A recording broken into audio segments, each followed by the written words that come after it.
Okay. So Anne goes on to say, this was kind of where we left off from the last episode. And it said, this is a quality to fullness that the psalmist expresses. My cup runneth over. Let no one come, I pray in sudden panic, that I might spill myself away. She goes on to say, is this then what happens to women?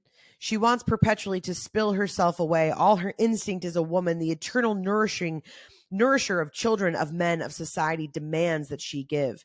Her time, her energy, her creativeness drain out of these channels as if there is any chance to leak. Traditionally, we are taught and instinctively we long to give where it is needed and immediately.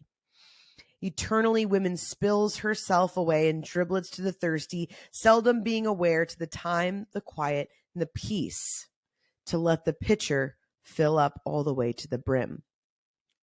But why not, one may ask? What is wrong with women spilling herself away, since it is her function to give? Why am I coming back from the perfect day at the beach so afraid of losing my treasure? It is not just the artist in me. The artist naturally always resents giving himself in small drops. He must save up for the pitcher full. No, it is also the woman in me who is so unexpectedly miserly. Again, written in 1955. Okay, we'll give her a break. Doesn't really roll off the tongue, but we know what Anne's saying here, don't we? So I loved that of why am I coming back from such a perfect day and so afraid of losing my treasure? I have never read what I feel a lot of the time. And this is a very vulnerable, real statement. But sometimes I feel like that when I've had this beautiful day with myself and coming back into the fold with my family, because I'm like, okay, well, my husband's going to be exhausted because he was with the kids all day. So now I'm going to have to relieve him, make sure he has what he needs. And then I'm probably going to need to breastfeed Teddy. And then Jonah's going to need something. So he's going to need to get up. Like almost like as soon as I'm full, I'm going to be going back into this space where it's like, here's some, here's some, here's some. That's obviously two things can be true at once. I can want to do that. This is the life that I've chosen. It's the life that I nurture and I'm grateful for. While also there is that sense of my oneness, my fullness, everything that's for me, that yumminess, that honey, I now kind of have to like put away for a little bit, right? And maybe you're like, I have no idea what you're talking about. That doesn't make sense to me. But I would venture to guess that a handful of you listening to this know exactly what I'm talking about and experience it in different ways. And I loved when she talks about that too, of like the artist having that feeling of like, I think that's so much, there's this narrative of the starving artist, which I will do a whole podcast series on that, of like, y'all don't be out there starving. Okay. There are so many ways to make money, not only with your art, but to hustle, not even like make money, but live well and make your art. Okay. But we'll talk about that on a different day.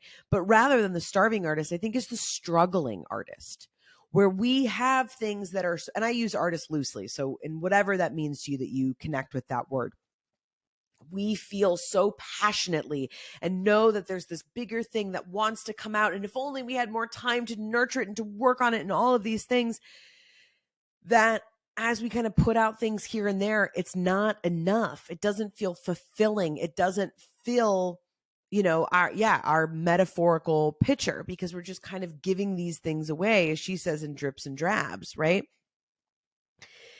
And I also wrote this. I also think spiritually, this is why so many women have chosen to be kid free, to not get married. And like, which first of all, I'm here for like, however you want to live your best life. Like I am here for this. Okay. But it's like, yeah, it makes sense to me that we have created, because also it's like we used to live in villages. There's all those memes where it's like, had a kid still waiting for my village to show up, where it's like, oh, it takes a village. It's like, does it? Because we all just order Amazon and basically live alone and only talk to each other in DMs. So I'm not really seeing this village, as it were. So it's like, no wonder everything has gotten so much harder and so much more expensive, that it's like, to really feel sovereign, to feel like you can go after what you want and feel that you have enough for yourself.